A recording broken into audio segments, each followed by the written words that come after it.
Masa demokrasi terpimpin 1959 sampai 1965. Kami dari kelompok 4 yang beranggotakan Betty Novitasari nomor absen 8, Evanda Nurmailita nomor absen 11, Nurintan Yandura Ayudya nomor absen 25, dan Zulfikar Bismaviana Ratominangi nomor absen 31. Oke, langsung saja kita ke materi. Apa itu demokrasi terpimpin? Masa demokrasi terpimpin merupakan masa ketika Indonesia menerapkan suatu sistem pemerintah dengan seluruh keputusan pemerintah berpusat kepada kepala negara. Masa demokrasi terpimpin berlangsung sejak dikeluarkannya Dekret Presiden 5 Juli 1959 sampai 1965. Dekret Presiden 5 Juli 1959 menjadi tanda berakhirnya masa demokrasi parlementer dan digantikan dengan demokrasi terpimpin. Lalu Presiden Soekarno mengeluarkan dekret yang dikenal dengan Dekret Presiden 5 Juli 1959 yang berisi 1. Menetapkan pembubaran konstituante. 2. Menetapkan UUD 1945 dan tidak berlakunya UUD sementara. 3. Akan dibentuk MPRS yang terdiri atas anggota DPR dengan utusan-utusan dan golongan, serta pembentukan Dewan Pertimbangan Agung Sementara atau DPAS. Bagaimana penyimpangan UUD 1945? 1. Presiden menunjuk dan mengangkat anggota Majelis Permusyawaratan Rakyat Sementara atau MPRS yang seharusnya ditunjuk melalui pemilu, bukan ditunjuk dan diangkat oleh Presiden. 2. Presiden membubarkan Dewan Permusyawaratan Rakyat atau DPR hasil pemilu 1955 dan menggantinya dengan Dewan Permusyawaratan Rakyat Gotong Royong atau DPR-GR. Seharusnya Presiden tidak dapat membubarkan DPR dan sebaliknya. 3. Mengangkat Presiden seumur hidup. Kekuatan politik nasional pada masa demokrasi terpimpin adalah Presiden Soekarno, Partai Komunis Indonesia atau PKI, dan TNI Angkatan Darat.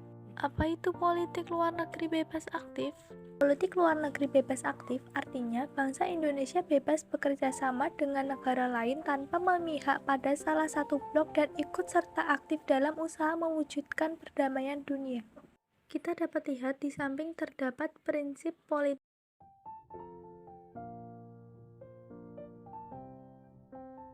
All-Devo dan Nevo. All-Devo atau All Established Forces adalah sebutan untuk negara-negara barat yang sudah mapan ekonominya, khususnya negara kapitalis. Sedangkan Nevo atau New Emerging Force adalah sebutan untuk negara-negara baru, khususnya negara-negara anti-kapitalis dan anti-kolonialis termasuk Indonesia. Negara lain yang termasuk Nevo kebanyakan negara-negara komunis. Tetapi dalam perjalanannya, Indonesia ternyata lebih banyak menjalin kerjasama dengan negara-negara Nevo. Hal ini terlihat dengan dibentuknya poros Jakarta-Peking atau antara Indonesia dan Cina, dan juga poros Jakarta-Phnom Penh, Hanoi-Pyongyang, yaitu antara Indonesia, Kamboja, Vietnam Utara, dan Korea Utara. Nah, akibat dari terbentuknya poros ini, ruang gerak diplomasi Indonesia di forum internasional menjadi sempit. Politik mercusuar. Politik yang dijalankan oleh Presiden Soekarno pada masa demokrasi terpimpin yang bertujuan menjadikan Indonesia sebagai mercusuar yang dapat menerangi jalan bagi Nevo. Ganevo adalah peristiwa di mana Indonesia berani menentang hegemoni Barat melalui olahraga. Ganevo dilaksanakan pada 10 hingga 22 November 1963. Oke, kita dapat melihat proyek-proyek mercusuar.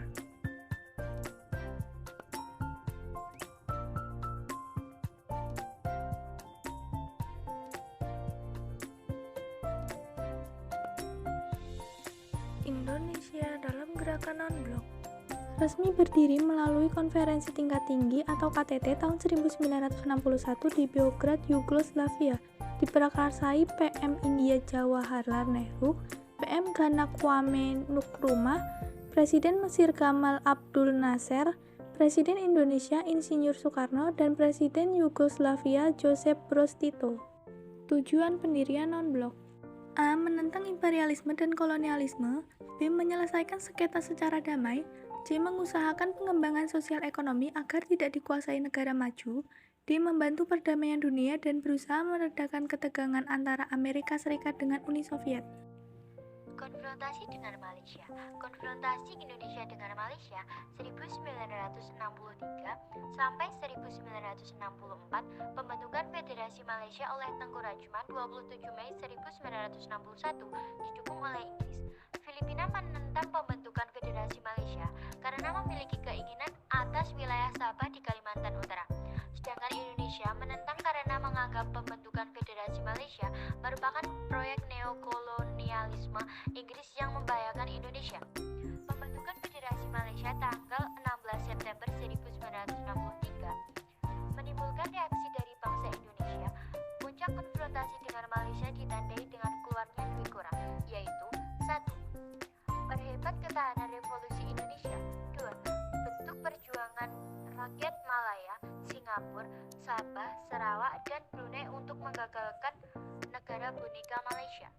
Dalam perjuangan pembebasan Irian Barat, Indonesia melakukan beberapa perjuangan, yaitu perjuangan melalui diplomasi, konfrontasi ekonomi, operasi militer, dan dengan Tri Komando Rakyat. Komando Rakyat bersisi gagalkan pembentukan negara boneka Papua buatan kolonial Belanda. Diberikan sang merah putih di Irian Barat tanah air Indonesia, bersiaplah untuk mobilisasi umum untuk mempertahankan kemerdekaan dan kesatuan tanah air bangsa. Untuk melaksanakan Trikora, pada 2 Januari 1962, Presiden Soekarno membentuk Komando Mandala Pembebasan Irian Barat, Majen Soeharto sebagai Panglima. Terdapat 3 fase pelaksanaan Komando Mandala Pembebasan Irian Barat. 1. Infiltrasi atau penyusupan dilakukan sampai akhir 1962. Eksploitasi atau serangan terbuka dilakukan awal 1963. 3. Konsolidasi atau menegakkan kekuasaan RI secara mutlak. Gerakan 30 September 1965. G30 SPKI terjadi pada 30 September 1965. Gerakan 30 September 1965 terjadi karena PKI ingin mengganti Pancasila dengan dasar negara komunis.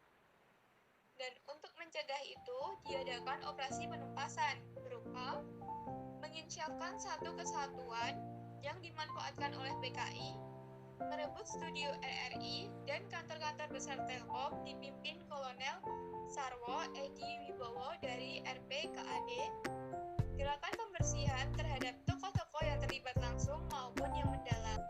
PKI dinyatakan sebagai partai terlarang dan dibubarkan berdasarkan keputusan Presiden pada tanggal 12 Maret 1966. Akibat kejadian ini, banyak korban yang berjatuhan. Di Jakarta terdapat 8 korban, dan di Yogyakarta terdapat 2 korban. Perkembangan ekonomi pada masa demokrasi terpimpin. A. Pembentukan Dewan Perancang Nasional atau Dapernas. B.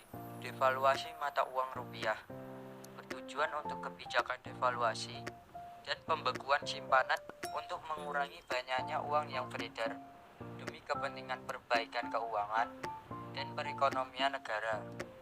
C. Deklarasi ekonomi, bertujuan untuk menciptakan ekonomi nasional yang demokratis dan bebas dari imperialisme untuk mencapai kemajuan ekonomi. Kehidupan masyarakat Indonesia pada masa demokrasi terpimpin. Pertama, kehidupan sosial. Ajaran Nasakom atau nasionalis agama komunis yang diciptakan Presiden Soekarno sangat menguntungkan PKI dan membuat kedudukannya di Indonesia semakin kuat. 2. Pendidikan. Tahun 1950-an, pemerintah menetapkan kebijakan untuk mendirikan universitas baru di setiap ibu kota provinsi, antara lain IAIN, Sekolah Tinggi Teologi, UII, Universitas Kristen Indonesia, Universitas Katolik Atmajaya. 3.